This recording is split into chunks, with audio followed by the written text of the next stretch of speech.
سپاس بو خربابونا همی حوالان غیره ابرو خربابونا مر بردم کنسول خانه عراق و شرمزار کرنا سیستم حکمرانیا بنامالا بارزانی و آل طالبانی ایمال یارین بو اوی دنگ خدر لیکراو که ایوه کسی ساله نلاین جود بنامالو خدر لیکره کسی ساله نلاین جود بنامالو محفو آزادی کان تشکیل کره دنگ کان تان بگینین ایمال یارین و همیشه لگل تان امینینوا خوکینا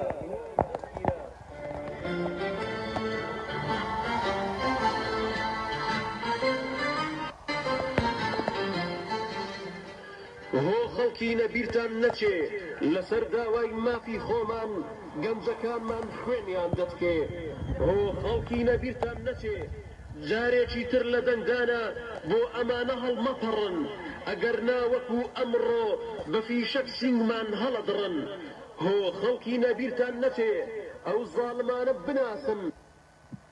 ئێستاش بەیاننامەی ناڕەزایەتی پشتیوانی خۆپسەندەران بە زمانی سۆرانی لەلایەن تەریخان ئەخرەتی بابکەرمێت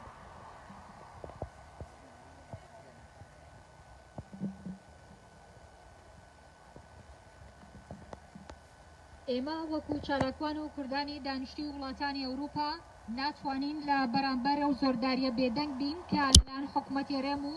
دام و دەستگاکانی و بەرامبەر بە هاوڵاتیانی هەرێمی کوردستانی عێراق ئەنجام دەدرێت